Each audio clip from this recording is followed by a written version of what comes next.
ya gitu. Dan dari situ kayaknya memang jalan hidup saya harus di PGSD. Oke. Menurut saya Pak Rizal, sebetulnya kalau di profesi itu bisa kita melakukan apa yang kita sukai, bisa juga kita menyukai apa yang sudah kita lakukan. Jadi karena sudah terlanjur tercebur ke PGSD. Iya.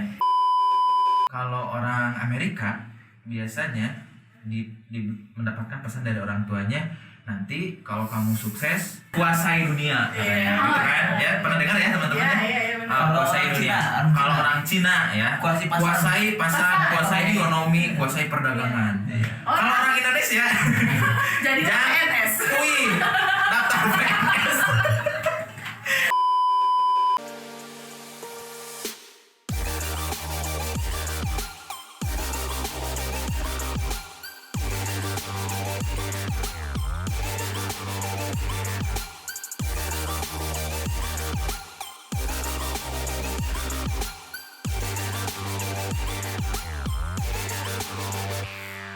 Bismillahirrahmanirrahim. Assalamualaikum warahmatullahi wabarakatuh. Waalaikumsalam. Ya, sahabat PGSD semua, kembali kita di podcast di hari ini. Kita segmen kedua. Kita menghadirkan dua orang yang spesial hari ini. Kalau kemarin kita berbicara podcast itu dari Pak Padli dan Baruli, dan sekarang mungkin dari kaum mojangnya ya, ada Bu Silvi di sini ya, dan ada Bu Fira. Dua-duanya dosen PGSD. Di segmen kedua kali ini kita mempromosikan juga pendaftaran ke IKIP Siliwangi. Jika teman-teman ingin mencari informasi lebih lanjut, bisa klik link di bawah. Oke? Ada ya di bawah. Oke, di bawah. Sekarang belum ada. Nah itu ya, kita mau ngomongin apa hari ini? Kita sambil enjoy aja. Jadi Bu Fira, Bu Selvi, kebetulan kemarin itu saya pernah ngisi ya kegiatan di antara rekan-rekan mahasiswa PGSD, dan kebetulan topik hari ini sebetulnya yang dibutuhkan mahasiswa, apalagi mahasiswa baru yang masih polos kayak saya gitu. Kamu Sudah bermotif. Masalahnya Pak Rizal, ini angkatan baru sudah kenal kita atau belum? Nah itu, makanya dimulai dari topik ini kita tidak akan langsung berbicara topik, tapi kita akan perkenalan dulu, oke? Nah, mungkin beberapa mahasiswa tingkat bawah itu sudah ada yang kenal saya, tapi belum semua, termasuk ke Bu Silvi dan Bu Fira juga. Oke teman-teman, biar tidak penasaran, sebelum ke topik kita perkenalan dulu ya. Nah di sini sudah ada siapa? Saya memperkenalkannya dengan bahasa apa nih? Bahasa planet. Oke, halo semuanya, nama saya Sylvia Rabani. Saya boleh memperkenalkannya dengan bahasa isyarat ya? Boleh. Biar mahasiswa baru penasaran, Bu kenapa kan ya ibu itu teh pakai bahasa isyarat? Iya. Karena nanti kita akan bertemu di mata kuliah bimbingan. Oh iya. Bimbingan tip ya. Betul. Jadi Dan biar teman-teman tertarik Bu Silvi, juga. jangan lupa Bu Silvi juga pernah bikin tutorial bahasa isyarat ya. Iya. Kalau yang belum nonton bisa klik nanti di atas ya. Klik di sini. Di sini, di sana. Di sana ya. Ya, nanti diklik. Silakan lanjut Bu Silvi. Oke, nama saya Sylvia Rabani. Ya, halo semua. Nama saya Sylvia ya. Rabani. Oke, nama saya Sylvia Rabani. Saya salah satu dosen PGSD yang biasanya mengampu mata kuliah kematematikaan. Setelah itu saya bukan bisa dibilang senior juga sih ya Pak ya, cuman saya lebih dulu ada di antara kalian. Senior. Saya bilang pembabat hutang. Jadi ketika PGSD ini berdiri, saya juga ikut berdiri. Oh, Jadi gitu. pegel nih, jadi sekarang bisa duduk di sini. Nah, gitu. Jadi saya sejak tahun 2016 sudah mengajar di PGSD IKIP Siliwangi ini. Berarti kurang lebih sekarang sudah mau berapa? 5 tahun ya? 5 tahun di sini dengan suka dukanya ya di sini. Jadi dulu kayak di sini kita ya? Oh enggak, ini udah perpindahan yang Perpindahan, keempat iya. kali. Gedung ya? Iya, gedung. Kita udah nomaden berpindah-pindah dan saya saksi hidup. Saksi hidup ya. Ya, jadi Gitu. Jadi untuk pengalaman saya di sini mengajar alhamdulillah sudah 5 tahun. Mungkin mahasiswa-mahasiswa yang lama mah sudah kenal saya, tapi kalau yang mahasiswa baru, perkenalkan saya salah satu dosen dari PGSD IKIP Siliwangi. Oke, jadi tadi ya itu Bu Silvi dengan segenap pengalamannya, mungkin belum begitu lengkap ya. Nanti di sela-sela konten kita, topik kita hari ini nanti akan dihubungkan dengan pengalaman-pengalaman Bu Silvi tentunya ya. Nah itu tadi Bu Silvi dosen kita, dosen matematika, tapi dia juga punya kelebihan bahasa isyarat ya. Jadi Pak Uus atau Pak Farid kalau mau berbicara bahasa isyarat silakan dengan Bu Silvi ya. Di bawah Oke, nanti bisa bebas langsung.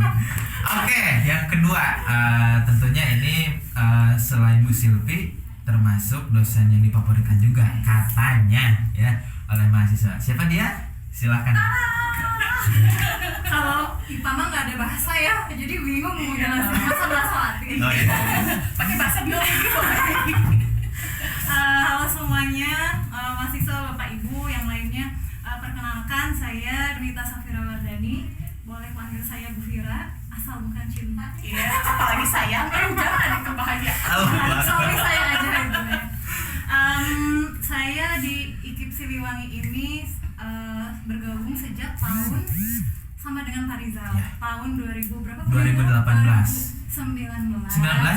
Oh iya, saya sudah mulai berkunjung 2018. Jadi saya Pak tiap itu seolah-olah sudah menjadi dosen. Jiwa raga mau. Kalau darahnya di bawah udah bukan merah hijau. Ya 2019 betul. Kebetulan berbarengan sama saya sama Pak Farid dan Bu Medita ya. Betul. Angkatan ya. Nah kebetulan kalau saya konsentrasi di IPA, jadi nanti mahasiswa semua akan bertemu dengan saya di mata kuliah keIPA-an atau mata kuliah keSD-an ya. Banyak yang bilang kalau saya jahat, padahal mah ya jahat. Ya, saya saksinya. Ya, jadi teman-teman ya, mahasiswa hati-hati kalau bertemu dengan Bu Fira. 3 menit telat, 1 menit telat, tutup pintu dari luar. Enggak, jangan percaya sebelum merasakan langsung ya. Ya. Nah itu aja Pak. Oke, jadi itu profil singkat dari Bu Fira ya, panggilannya Bu Fira, namanya Bu Hita Safira Wardani ya. Teman-teman bisa panggil Bu Fira karena biar lebih akrab ya. Nah sekarang kita masuk ke topik nih. Kebetulan ya Bu Silvi, Bu Fira kemarin dan memang beberapa bulan sebelumnya saya kan sering di setiap perkuliahan bahkan sebelum pandemi ya. Kalau ngajar di kelas itu kan kadang selalu saya itu termasuk salah satu dosen yang ekspresif ya. Dan apa ya dikatakan open minded lah dengan teman-teman, berusaha menerima masukan. Bahkan tidak jarang saya melakukan mini riset lah ya dengan pertanyaan-pertanyaan ringan. Saya tanya, sebetulnya masuk PGSD itu pilihan atau bukan sih? Aduh Pak, saya disuruh sama orang tua, apalagi di mahasiswa reguler nih ya, yang masih polos-polos ya, wajahnya itu kalau dibawa kesesatan itu bisa lah gitu. Dibawa kesesatan ya, jadi berbeda aja kalau masuk kampus itu. Nah itu dosen mahasiswa baru. Tapi kalau mahasiswa yang sudah komunikatif ya, seperti saya misalkan, nah itu berarti dikatakan mahasiswa lama. Itu kalau mau membedakannya. Kalau yang polos-polos, nah itu mahasiswa baru. Kalau yang masih celong gitu ya, masih celong gitu. What is the meaning celong? Yang masih celong yang masih celong nah gitu ya. Jadi saya bisa menyimpulkan, oh berarti rata-rata masuk PGSD itu satu, kalau tidak dijerumuskan oleh temannya ya, kadang oleh orang tuanya, tanda kutip ya dijerumuskan, ini hanya sebagai gimmick aja ya. Artinya mereka tidak sesuai dengan keinginan hati. Makanya di sini saya mau bertanya langsung nih ke Bu Fira dan Bu Silvi, dari segenap pengalaman dari S1 sampai sekarang udah berapa tahun sih? Aduh jangan ditanya dong, itu. Oh itu risetnya. Lu risetnya dari saya. Aib, umur. Jangan bertanya berapa tahun ya, katanya itu aib. Iya betul. Ya mungkin sudah cukup lama lah ya kita memakan asam garam pengalaman ikut organisasi ini, menentukan jurusan, kenal dengan teman yang berbagai latar belakang background yang berbeda. Tentunya itu berdampak terhadap potensi yang kita miliki. Betul. Dan akhirnya kita akan menemukan. Nah tapi kadang kalau kita membuat konsep bagaimana menemukan, itu kebingungan juga di antara teman-teman mahasiswa. Oke, makanya kita langsung tanyakan nih kepada mereka. Nah menurut Bu Silvi sendiri gimana sih? Dari di antara beberapa pengalaman dalam menemukan potensi lah gitu. Iya. Based true story gitu ya. True story ya teman-teman, based on experience. Iya, experience. Oke, memang tadi yang sudah dibicarakan oleh Pak Rizal terkesan tadi banyak mahasiswa yang dalam tanda kutip terjerumus ya. Mm-mm. Dan saya juga salah satu yang terjerumus sebenarnya. Terjerumus ke lembah ke PGSD-an. Karena dulu memang minat saya gitu, keinginan saya ketika lulus S1 itu saya ingin sekali menjadi guru sekolah luar biasa. Makanya saya tertarik ya untuk mempelajari hal-hal yang memang berhubungan dengan sekolah luar biasa. Nah, cuman karena tadi dorongan orang tua ya, dorongan orang tua yang memang background pendidikannya di PGSD juga dan menyarankan ikut seleksi PGSD dan segala macam, walaupun memang waktu itu saya ini bukan minat saya, nanti saya harus mengajar anak SD yang segitu banyaknya, itu udah terbayangnya wah bakal kayak gimana gitu ya, karena kita juga nggak punya pengalaman untuk melakukan hal itu. Setelah itu ya udah, karena untuk menuruti perintah orang tua ya sebagai anak yang berbakti pada nusa bangsa dan agama, Masya Allah.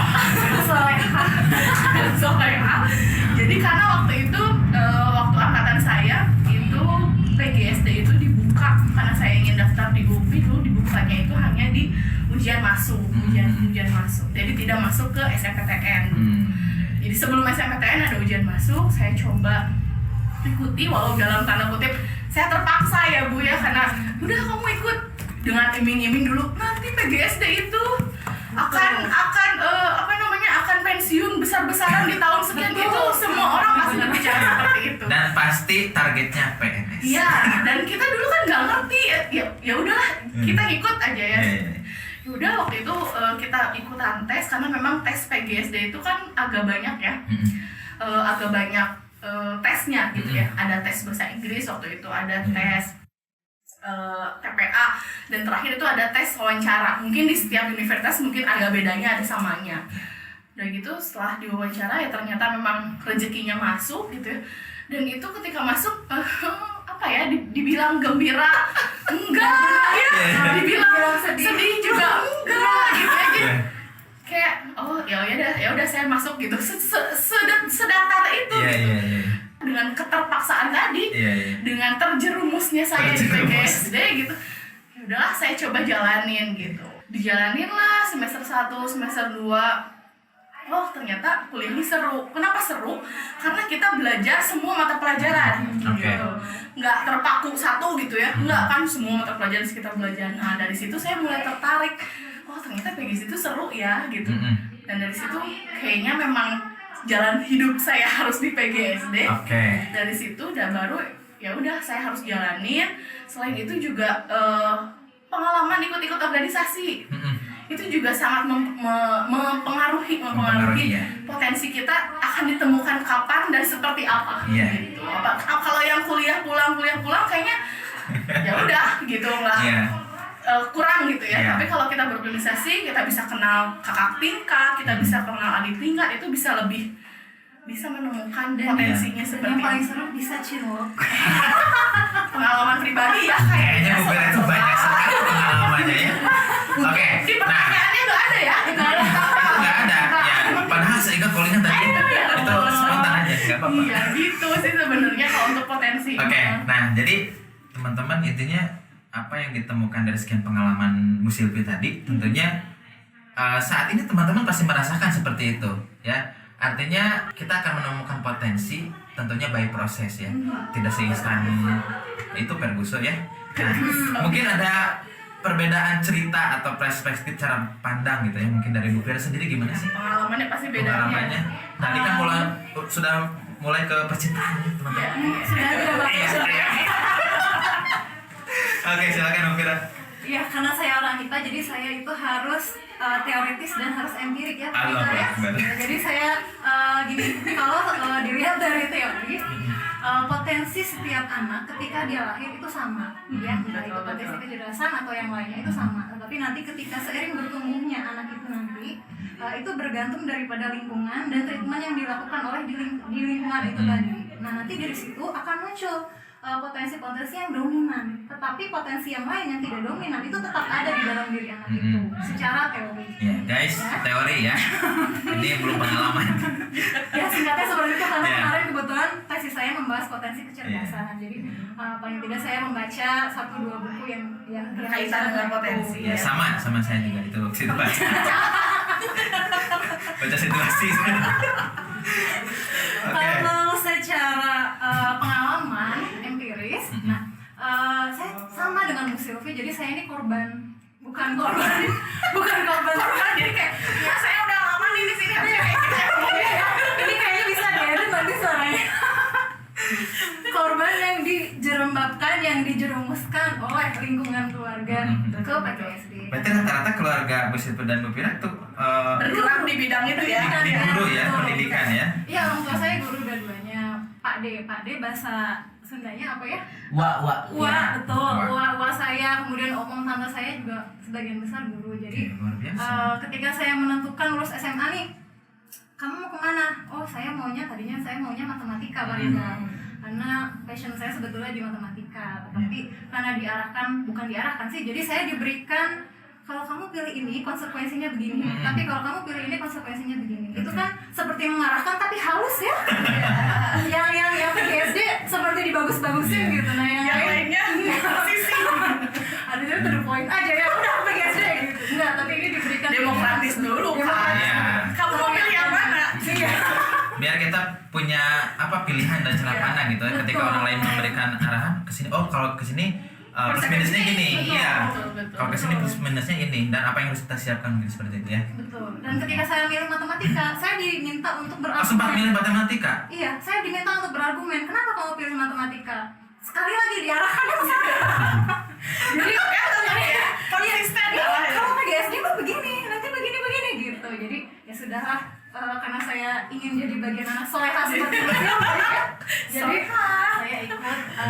saya ikut Saran orang tua ya. orang tua dan lingkungan keluarga. Tapi alhamdulillah ya kita sukses dan berhasil. Alhamdulillah. Karena Alhamdulillah. menurut saya Pak Rizal, sebetulnya kalau di profesi itu bisa kita melakukan apa yang kita sukai, bisa juga kita menyukai apa yang sudah kita lakukan. Jadi karena sudah terlanjur tercebur ke PGSD, Iya. ya sudah, Mau nggak mau sukai. kita harus Iya. cintai. Dicatat ya yang tadi ya. Nah itu quotes of the day. Iya. Dunita 2021. Itu udah dihakikan ya teman-teman. Sudah dipaten. Oke, sudah Ya dipaten. gitulah intinya, selama masa perkuliahan dijalani dengan baik, ikuti organisasi, karena memang di organisasi itu ada banyak soft skill yang tidak bisa kita dapatkan di dalam perkuliahan. Salah satunya percintaan. Ya cinta seperti Bu Sylvie dan Bu Pira kan itu juga dengan rasa cinta ya. Iya, Kita betul. persahabatan itu tidak harus cinta itu tidak harus dengan Lawan jenis. iya jenis. Tapi jangan sesama jenis juga. Ya, itu nggak boleh, bukan berarti seperti itu ya teman-teman. Nah, jangan sampai salah menipu juga. Kok jadi saya salahnya? Aduh. Oke ya teman-teman, jadi itu singkat cerita dari mereka bagaimana perjalanan menemukan potensi. Tentunya itu tidak mudah ya. Perlu segenap pengalaman, artinya kita harus coba apapun itu ya.